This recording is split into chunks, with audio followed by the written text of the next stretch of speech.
closed this channel in September of 16, saying then there wasn't any real point in seeing where this project led. And the project was basically just to see what happened to someone who gets laid off later in life, loses their job, and goes through that struggle. And after thinking about it quite a bit, I decided to do an epilogue,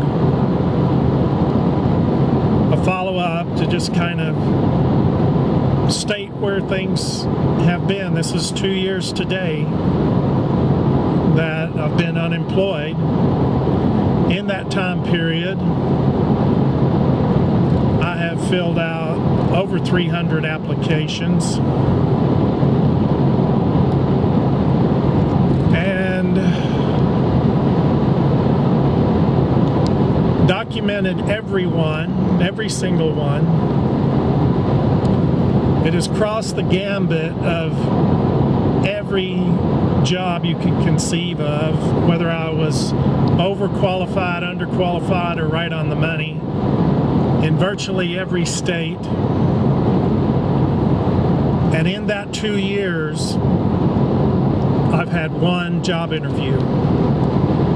I've had 2 phone calls that resulted in a "we'll call you back later," which is code language for "we lost interest in you during the course of our phone conversation." Believe me, I've tried to wrap my mind around every conceivable angle of why this has played out the way it has, given the fact of I'm educated, degreed, professional license, 10 years of supervisory experience, many years of experience across a wide variety of trades, and that has resulted in one job interview. I believe it's a combination of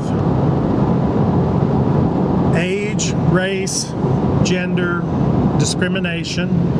I've had HR people tell me to my face, bold as brass, come out and tell me that I was the wrong color, the wrong age, and the wrong sex because they had to fulfill an affirmative action quota.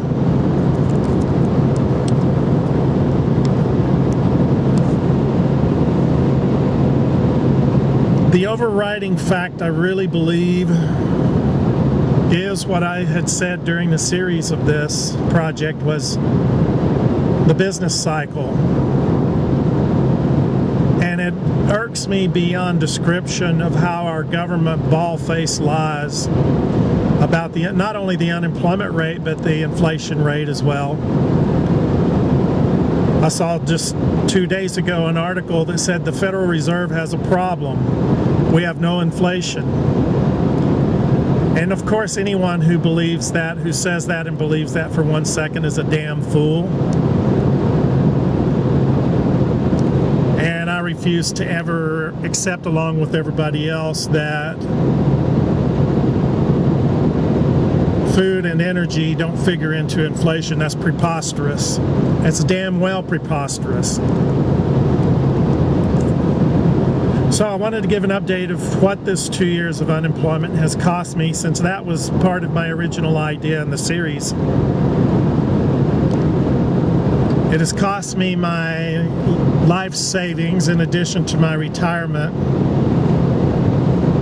It has also cost me my precious metal collection, which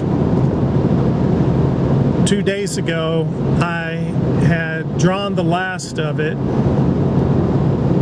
last of all my reserves, to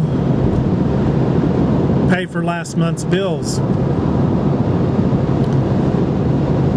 I'm beyond glad that I had it to do that with. And all of this is in spite of the fact that I had paid my mortgage ahead for 2 years and it still wasn't enough. That will catch up with me on April 1st. But that was paying 2 years ahead, 2 years mortgages ahead. They say the average family doesn't have $400 for an emergency.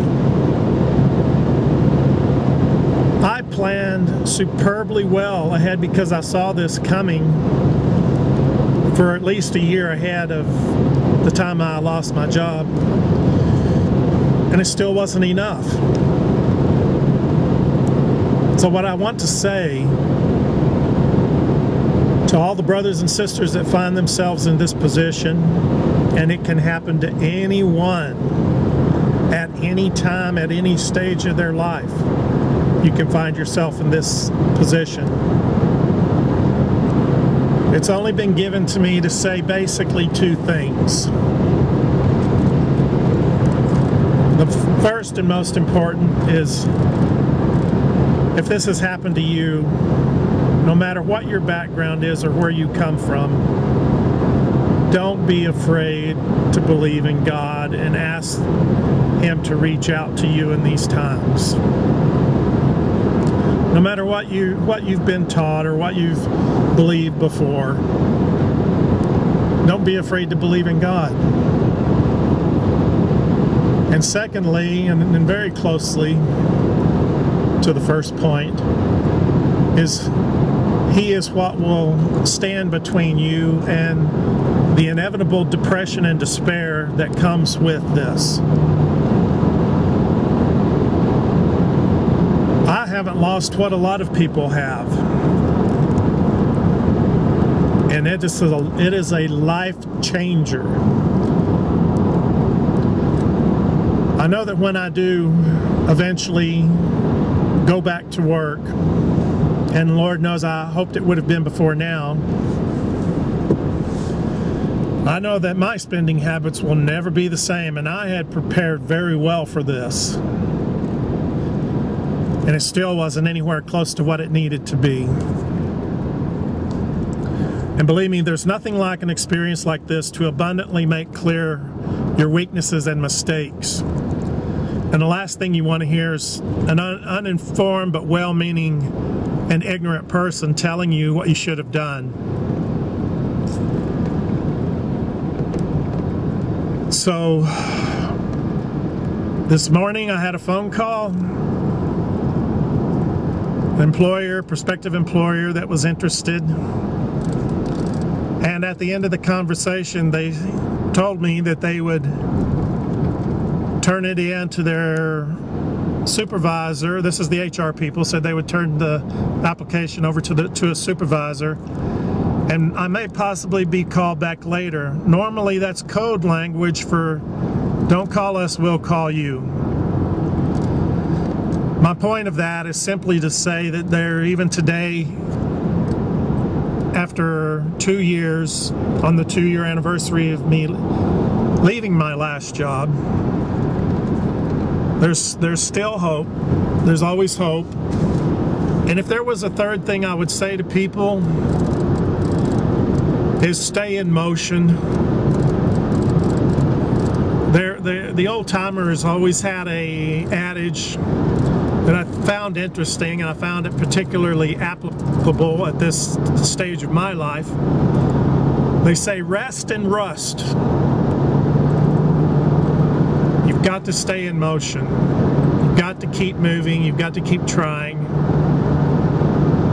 Because it's like I said, what comes next is despair and depression, and those aren't good for anybody. You won't be good to yourself or your family if you're like that.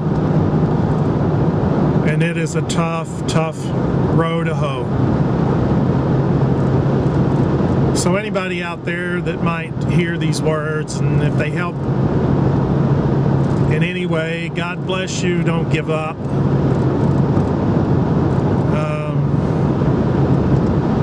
As for myself, my resources are now exhausted, and for me to carry on means building debt. I have one credit card. I've always made it a point not to have any more than that.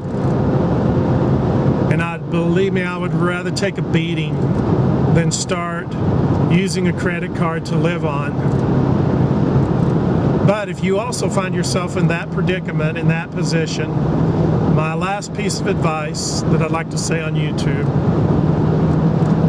is if you have to live that way, use that resource responsibly and only for the things you absolutely have to.